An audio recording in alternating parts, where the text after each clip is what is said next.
Welcome to the Cat and the Parrot. Right, Anne-Marie, I want to talk about online training and how it's evolved over lockdown and maybe some of the positives and the negatives with how the trainings changed. For example, during lockdown, I did a few trainings with new staff that maybe have started, but I'm now obviously in school, so I've now had to almost recap it. And I'm just worried maybe that I'm going to be death by safeguarding inset, that maybe they'll get absolutely turned off by it all. But I'm also worried that I couldn't read their faces the first time, so I couldn't work out whether it was sinking in. So what's the best practice? Am I overkilling it all? Exactly like you. I think last year at this time, we were aware that schools just realised that, yes, we've got 2 DSLs, but did they have any reserves? So a lot of people went to do online training. And then what I saw was a growth of people going and doing e-learning, DSL e-learning. I never knew it existed, to be honest. Yeah. And then I myself have done a few audits where I've then seen some settings where I've noticed a particular challenge or concern regarding practice, whatever it might be, hence the audit. And then what's come up has been they attended, online training, e-learning. So not even Zoom face-to-face, because we know that's actually still quite reasonable in a sense of challenge, okay?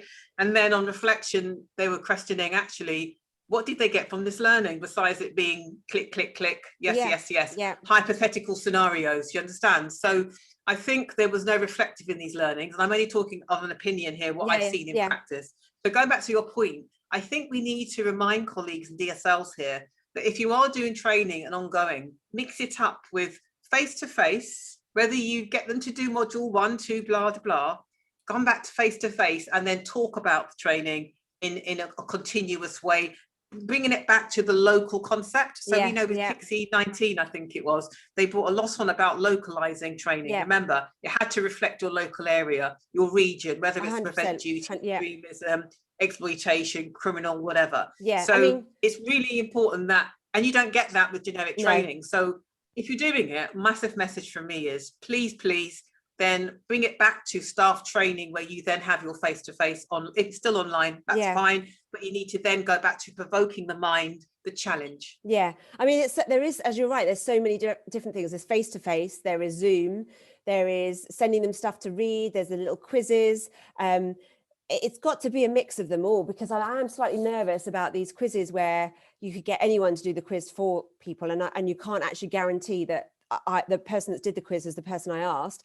And then with the training, if you've got, I mean, I don't know how many people you've been doing training with, but if you're doing a Zoom with more than 6 or 7 people, they could turn the camera off and then they could go make a cup of coffee. Do you know what I've done actually recently on the back of that, Kerry? This time round, i.e. this lockdown, the one that we've just come out of, I was quite clear, because I found that with safeguarding, it's a subject which is quite emotional, right? Anyway, hence the topic. So I then brought it quite clear. I said that actually I've got a duty of care to keep them safe and protect them.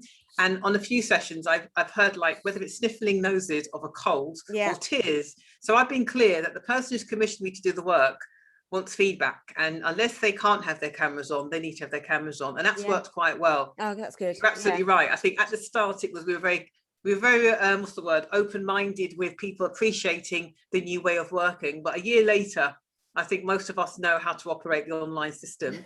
And I've been quite clear that someone's invested in this and we need to learn from it, and I need engagement. And it's a bit like going into a room and turning your back on me if you're not haven't got your camera on. And some people, like you said, haven't been on the sessions. When you call their name, they're not even there. No. I mean, as a teachers can relate to that completely. I even heard of one student who changed their name to be trying to engage or something like that. Oh yeah, connecting to audio. Connecting to audio. So if pupils are going to do it, then teachers are going to do it. And of course, the problem is that we're not just doing this training for teachers, are we? We're doing this training for all the volunteers. We're doing this training for, and so trying to keep up with our single sensory system to make sure that we're keeping up with all the training. We don't want to leave it all to the last minute, because otherwise, at the start of Easter, we're going to have a nightmare.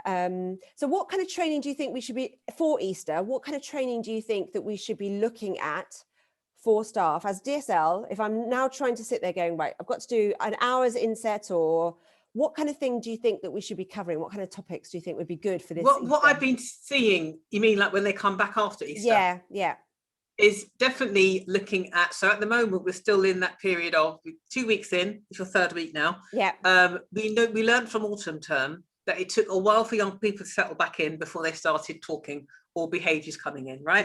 Yeah. So we kind of know that in the next 2 weeks before you break up, you're going to have an increase of people talking about concerns. Yeah. So I think we'll be looking at definitely reflection on what are we seeing now in the current behaviours of thin line between someone's obviously this is like trauma-informed practice where we're aware that people process it differently. The thin line between obsession to actually the back end of just being paranoid about germs. Do you understand? Yeah. Thresholds. Yeah. To low mood swings to overcompensating, changing behaviour. So I think use it as a reflection around mental health well-being. Clearly, social media, the same scenarios, but also having those discussions. So dear souls, reflect on those cases that you've had in the last term from online reporting. I have quite a few settings say, actually, children have been disclosing in the chat, my dad hit me, my mum hit me, my mum shouting at me, I want to run away. All of those, because they're the same children you have now, and there might be more they want to tell you. You understand? So almost like a reflection inset, but using case studies, maybe not too personal, obviously, but giving staff a chance to say, it does happen here. Here's some case studies we want to talk through.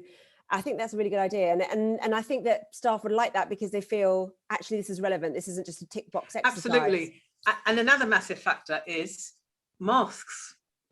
So I'm only reading half of you. You can't see. And in my eyes, I could be smiling, I could be sad. You wouldn't know that because you can't read my bottom part of my face. So there is something about how do staff feel, how do young people feel in using, because we're going to be like this for a while with the masks, aren't we? And also for secondary testing, the testing that they have to have, all of those emotions.